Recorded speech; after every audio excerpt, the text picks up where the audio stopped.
क्योंकि सीता कोई साधारण नारी नहीं है। पतिव्रता सीता के पावन प्रचंड से और छिटित नया की छाया भी ना छुई जा सकेगी। तो भूल करना बैठना किरण घमंड से।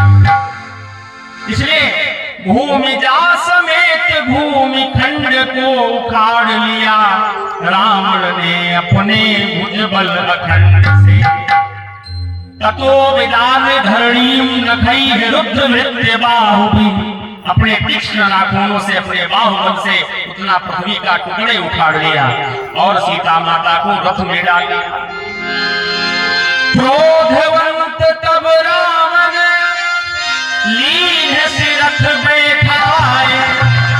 चला गगन पथ आकुल भैरथ हाथी न जाए।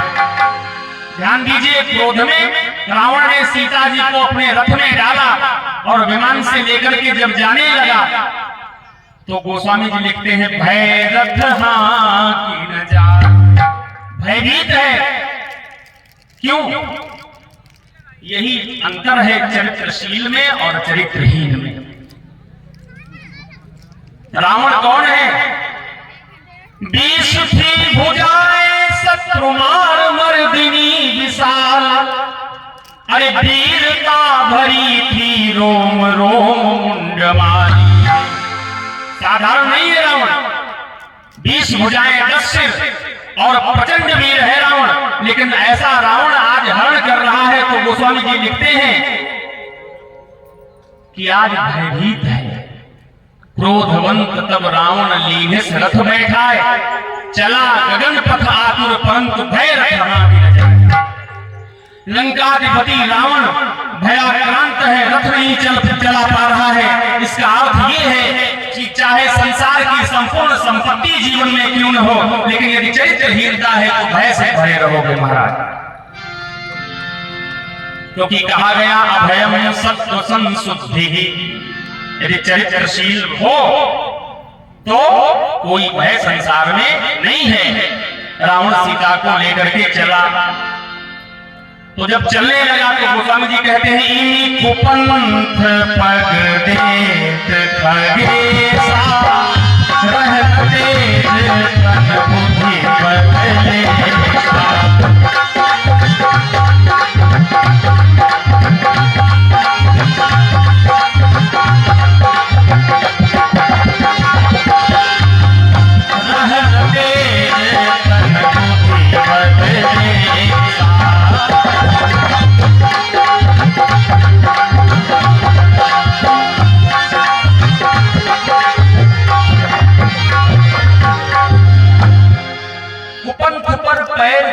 वाले के जीवन में 4 चीजें समाप्त हो जाती हैं। कौन कौन सी? रहन तेज तन बुद्धि बल रेसा। शरीर की ऊर्जा समाप्त हो जाती है, तेज समाप्त हो जाता है। रहन तेज तन बुद्धि और बुद्धि विकृत हो जाती है। तो चरित्रहीन रावण आज माता सीता का हरण करके जब जाने लगा तो गोस्वामी जी कहते हैं कि तीनों समाप्त हो गए और भय से भयाक्रांत हो उठा। सीता जी ऐसे समय में रोने लगी और किसको याद करती हैं? विविध विलाप करत वैरे भूरी कृपा निधि दूर सने। और माता सीता कहती है बेपति मोर को प्रभु ही सुनावा। पुरोडास चहरा सब भावा। कोई है जो मेरी विपत्ति भगवान से निवेदित करे? ये गधा हवन की खीर खाना चाहता है। हा राम हा लक्ष्मण रुदती जनकात्मजा। भगवती सीता हा राम हा लक्ष्मण कह रही है। सीता जी राम राम कहती हैं, पर उनकी सहायता के लिए कोई नहीं आया। किसी ने माता सीता से पूछा, तुमने अपने कुल धर्म की रक्षा के लिए अपने आप को एक दुष्ट के सुपुर्द कर दिया, अब तुम्हारी रक्षा कौन करेगा? माता सीता कहती है, यदि मैंने धर्म की रक्षा की है तो धर्म हमारी रक्षा करेगा, क्योंकि धर्मो रक्षत रक्षिता है। जो धर्म की रक्षा करता है, धर्म उसकी रक्षा करता है। सीता जी रोती है, कहती है, क्यों नहीं कोई भी आते? अरे कौन है मेरी आज यहाँ कोई लाज बचाने क्यों नहीं आ रहा है? क्यों? क्योंकि जब लक्ष्मण जी लक्ष्मण रेखा में माता सीता को सुपुर्द करके गए तो कह गए थे, जब प्रभु ढिंग सौमित्र गए थे तो दिशदेवों को सौंप गए थे। लेकिन आज स्थिति क्या है? जिन पर रक्षा भार था वे भी नहीं कर्तव्य निभाते, क्यों नहीं कोई भी याद? माता सीता कहती हैं, दिक्पालों को, वन देवी देवताओं को लक्ष्मण जी मुझे सौंप कर गए थे। हे देवताओं, हे दिक्पालों, मेरी रक्षा करो, मुझे बचाओ। प्रभु ने वास किया था जब से अरण्य में, जब से भगवान ने निवास किया तो विगत त्रास मुनि हुए थे तब से। अरे जिनका त्रास हरावे भी अब नहीं विपत्ति में हाथ बटाते, क्यों नहीं कोई भी आते? भगवती सीता रो रही है, सबसे याचना करती है, कोई मुझे बचाओ। और ध्यान दीजिए, सभी धर्म की बात बताते, स्वयं समझते और समझाते, परंतु किंतु धर्म पर प्राण गवाने बिरले जन ही जाते, क्यों नहीं कोई भी आते? पर उपदेश कुशल बहुतेरे, जे आचरण के नर न घनेरे। दूसरे को धर्म का उपदेश देना और दूसरे लोगों द्वारा धर्म का उपदेश सुनना, ये दोनों बड़ी अच्छी बातें हैं। लेकिन जब जीवन में धर्म का निर्वाह करना होता है तो बड़े बड़े पीछे हो जाते हैं। एक बार एक आदमी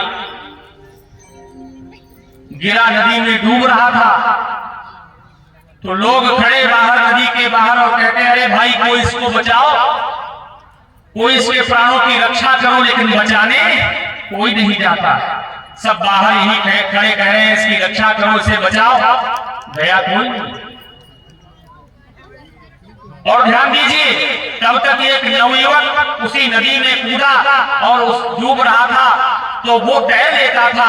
उसने डूबते हुए के प्राणों को बचाया और बाहर लेकर के आया। जैसे उसे बाहर लेकर के आया, वही जो बाहर खड़े कह रहे थे कोई बचाओ, वो सब बोले, अरे जय हो इसकी शोभा यात्रा निकालो, इससे पुष्पों की माला पहनाओ, क्योंकि इसने बड़ा अच्छा काम किया है, डूबते हुए को बचा लिया। तो जानते हो क्या बोला? ये सब बाद में करना, पहले ये बताओ मुझे पीछे से धक्का किसने मारा?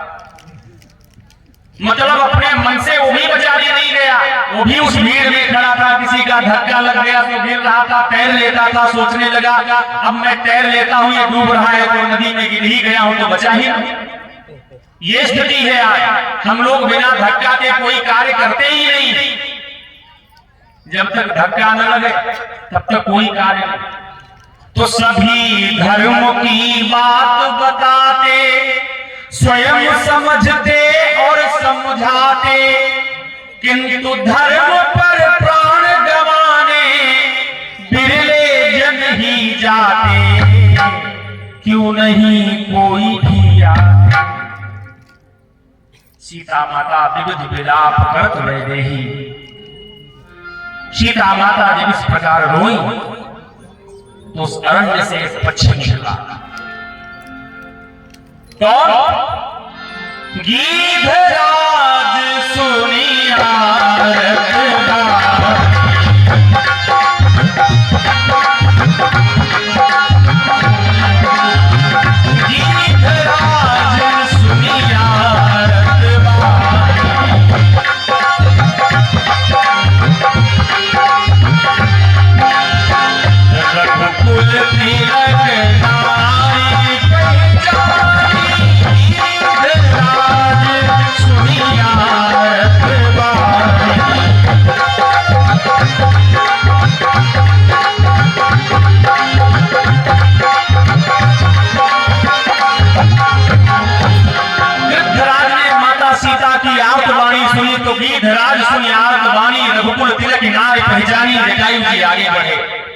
बोलिए भक्तवत्सल भगवान की।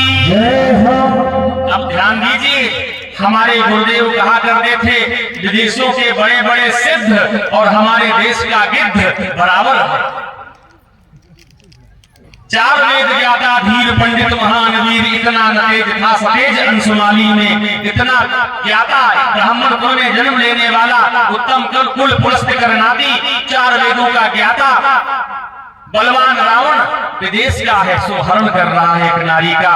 और हमारे देश का गौरव देखिए, भारत का एक पक्षी एक नारी की रक्षा के लिए आगे बढ़ता है। तो जितने बड़े बड़े विदेशों में सिद्ध हैं उनसे अच्छा तो हमारे देश का गिद्ध है। गिद्धराज जी आगे बढ़े। किसी ने पूछा कैसे सन्मुख हुए जटायु जबकि शत्रु सबल था। तो एक संत कहते हैं क्योंकि आत्मबल गिद्धराज के जीवन में सबल था। आत्मबल हो तो व्यक्ति क्या नहीं कर सकता है। और जटायु जी बढ़े तो चरित्रशील में और चरित्रहीन में कितना फर्क है, गोस्वामी जी की चौपाई कहती है। गिद्धराज जटायु जानते हैं कौन हरण कर रहा है, लेकिन ये नहीं कहा श्रीमान लंकेश माननीय आदरणीय रावण जी खड़े रहो। वही कहा जो एक चोर को एक दुष्ट को कहना चाहिए। जटायु जी क्या बोले, रे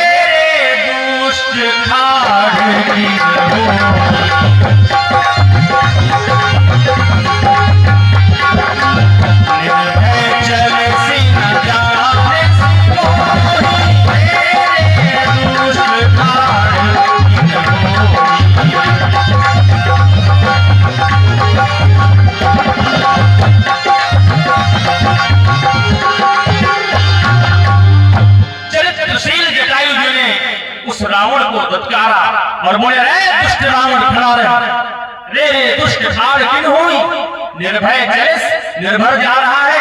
अभी जानता नहीं तो अभी जटायु है, जब तक जटायु है तब तक सीता को कोई नहीं ले जा सकता।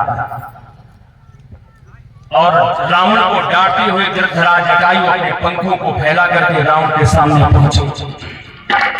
देखा रावण ने, आओ देख कृतांत समाना, तब स्कंधर कर अनुमाना। मन में अनुमान करने लगा ये कौन आ रहा है। होश आया, सोचने लगा हो सकता है ये मैनाक पर्वत हो कि मैनाक की खगपति हो। और ये कहते हुए जटायु जी गए और रावण से फिर गए। भयंकर युद्ध हुआ, लेकिन चरित्रशील जटायु ने चरित्रहीन रावण को थोड़े ही समय के लिए ही सही किंतु अपनी तीक्ष्ण चोंच से चोंचन मारी बिगाड़ से, चोंचन मारी बिगाड़ दंड एक भय मूर्छा दंड एक भय।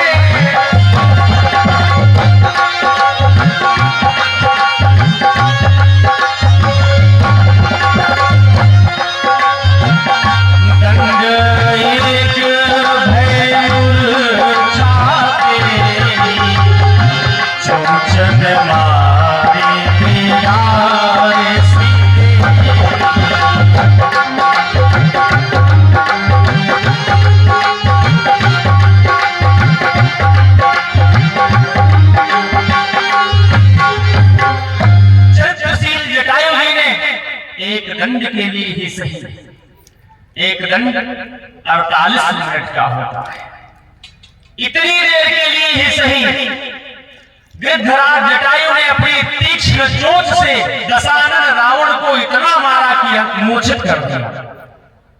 अब इस प्रसंग में एक बात और देखिए, जटायु जी भी एक धर्म का निर्वाह कर रहे हैं। कौन से? युद्ध के धर्म का निर्वाह किया जटायु जी ने। शत्रु बेहोश है, मूर्छित है, तो जटायु जी जानते हैं कि मूर्छित निहत्थे और बेहोश शत्रु पर वार नहीं करना चाहिए, इसलिए मूर्छित कर दिया, फिर बैठे रहे। अगर चाहते जटायु जी तो जब रावण मूर्छित अवस्था में पड़ा था तो अपनी चोंच से रावण की 20 आंखों का ऑपरेशन कर सकते थे कि नहीं कर सकते थे? और अगर आंखें खोल देते तो क्या कर लेता रावण? लेकिन बैठे प्रतीक्षा करते रहे, मूर्छा जगी। किसी ने कहा जटायु जी ने रावण को युद्ध में पराजित कर दिया, तो एक संत कहते हैं इसलिए क्योंकि जटायु चरित्रशील हैं, प्रकृति के प्राणियों की त्यागियों से प्रीत होती है और जिनका चरित्र है उज्जवल उन्हीं की जीत होती है। जटायु चरित्रशील है, इसलिए चरित्रवान बनना चाहिए। बोलिए राघव सरकार की जय। रावण की मूर्छा जगी तो अपनी कृपाण निकाली। क्या निकाला? कृपाण। तलवार नहीं निकाली। तलवार और कृपाण में अंतर होता है। तलवार वो जिसमें एक ही तरफ धार हो, और कृपाण वो जिसमें दोनों तरफ धार हो, ना यानी ना इधर कृपाण ना इधर कृपाण, इधर से पड़ेगी बस मारेगी। तो कृपाण निकाली और रावण ने अपनी कृपाण से अरे काटे सी पंख गिरा खग धरे,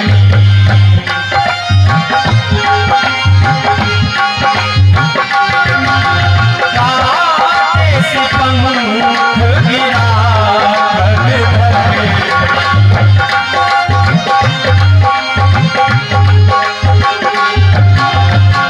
सुमिरे राम के